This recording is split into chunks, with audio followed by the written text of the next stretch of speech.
Good. Okay. All right. So just so we don't get it wrong, it's Judy Judy and last name Faidley. Yes, correct. Okay. Faidley. Yes, correct. Okay. And you said you've been administrator. Sorry, I blanked out. How long was it? For about a year and a half. About a year and a half. Okay. Also, So, with that, I have 6 years of CNA experience. I've done this for quite some time. Okay. And I plan on furthering my education actually as a physician's assistant. So. Good. So straight off, what rekindled a story about Miller's Corner Cottage tonight was this former employee, Anthony Powell. Yes, as you all know, we have multiple disgruntled employees. Every facility you go to, everywhere you work, you always have the bunch that were terminated. Terminated due to good reasoning. Anthony Powell was terminated to no call, no show. As many workplaces have informed all staff, our policy is no call, no show, no job. You're terminated on the spot. You are leaving residents without care that they need. We had to find quick replacement for him. He didn't show up. We had to find replacement within the hour. And that's what we did to take care of these residents. That is our top priority. So it wasn't, he says it was because his boyfriend posted a comment on a Facebook video. I did not see his boyfriend's post until today till one of my other staff brought it to my attention. Okay. And Anthony Powell also has a record in Georgia for police arrest, a bench warrant, due to drugs. So I'd like for that to not hinder Miller's Corner Cottage. So due to termination, he is very disgruntled, and I do know that police have been enforced on him in his facility, in his house, for drugs as well. Okay, and so you had somebody with a criminal record working here? Yes, as in Chapter 2600, per state regulations, we can have people with backgrounds working here. We are only required to monitor ourselves. In the state of Georgia, if he's lived here more than 2 years, we are not required to run an FBI check. And our facility does not. He's lived here 2 years. We run our normal state background check. Nothing came up. Okay. We were just later informed of the background from Georgia by the PA State Police. Okay.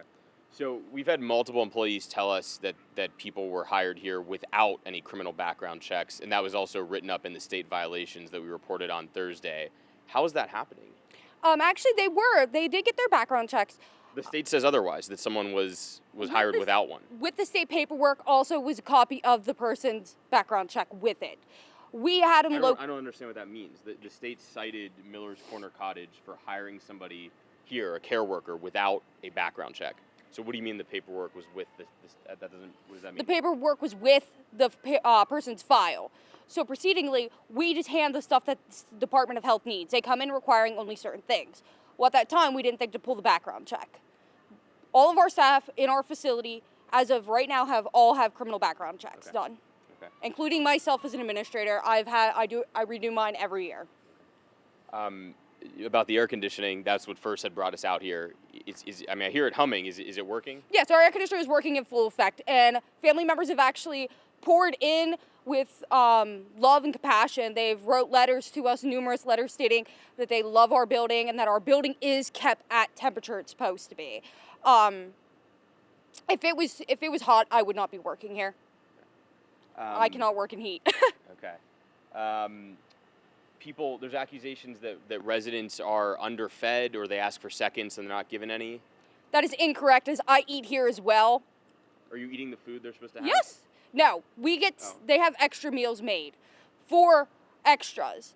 Then my other staff make sure that I eat here as well. So this way I know what my residents are eating and if it is enough and significant and nutritious. I eat every meal that these residents eat. And I'm well fed. What do you think it says about Miller's Corner Cottage and your leadership that there were more than 25 violations from the state? Actually, due to numerous facilities actually have a lot more, as I was in California and we went to a personal care home that actually my boyfriend's brother is in, and there is over 50. 25 between two violations is actually really good for a personal care home. I also have one that has no violations found in my office. You have one? What does that mean? So how it works is our violation reports come in as... Oh, okay, you have a violation report where nothing was found. Okay, nothing was founded. Sorry, gotcha. And that's pretty great for an administrator of a year to actually be able to say that. I came into a disaster. This home was not ran properly before.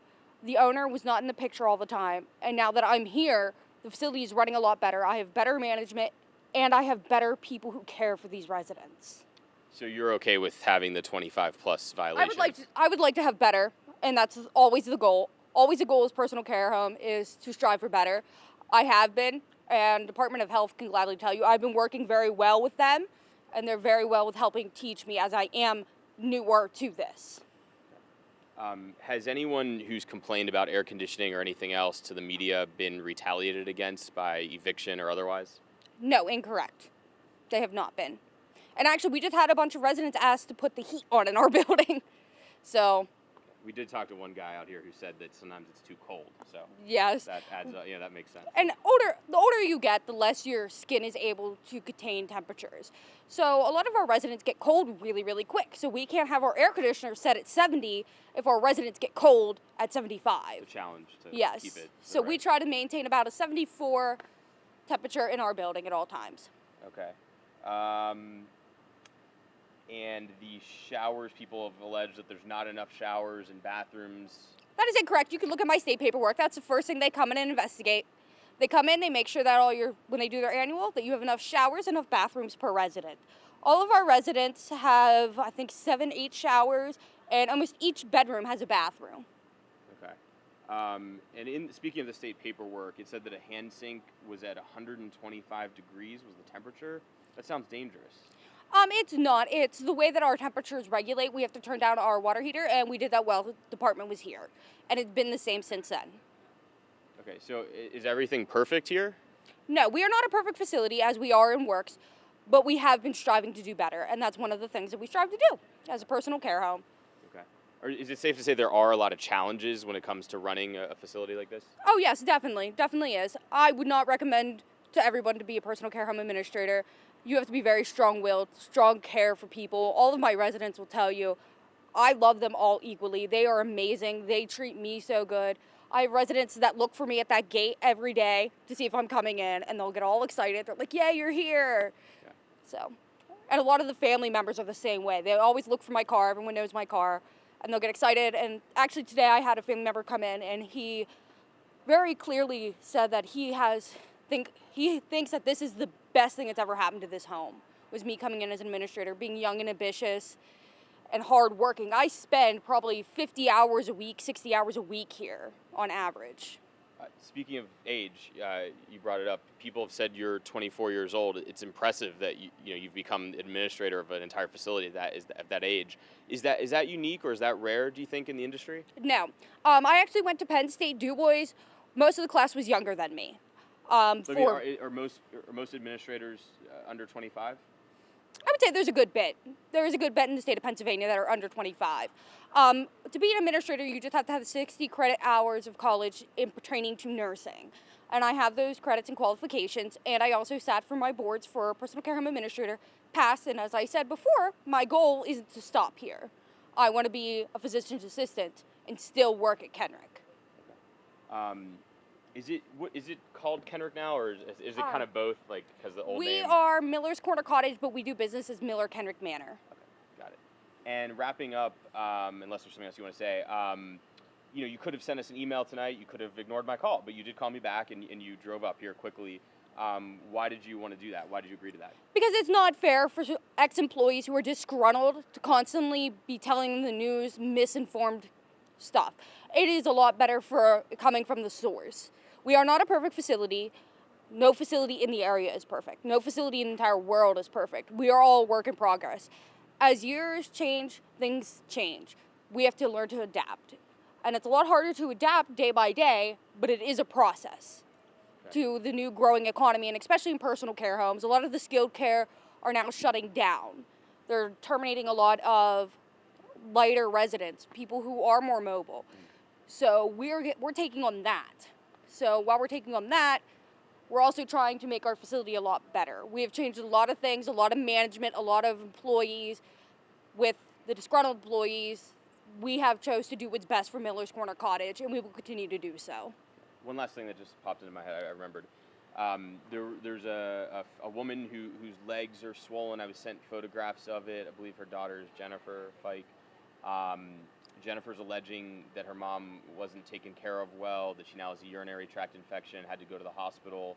Are you familiar with that situation? Is that I am very is that aware of that accurate? situation. The resident is incontinent, so as incontinence comes, even if you change them every hour, a UTI will eventually develop. She actually has a seeing nurse through Landmark Home Health. They come in and they see her every day. We have been trying to get this resident into a skilled care facility where she needs. It's been a lot harder than we thought. She has prior property, and to be into personal care or into skilled care, you can't have personal property. They won't let you. It's a huge no-no. She was actually sent to Baldwin for, I think, about a week and got some help. We're trying to get her back there. It's a lot better for that resident as she is completely immobile. Okay. And the allegations that she was improperly cared for. Incorrect. As I said, she has a seeing an RN come in every day to see her. Okay. Steve, do you have any questions? Something I forgot? Something? Not really. I'm not really familiar with the story. Okay. Fair enough. Anything else you want to add or something that you Nope. want to put out there? Okay, no? No, Okay. I'm good. All right. Thank you so much for driving up here. Appreciate that. Respect Yes. that very much. Yep. Thank you for answering all those questions. Yes, Yeah. definitely. Thank you. If you guys have another report, just let me know and I'll Okay. drive up again. Okay. Sorry to make you come up here last minute.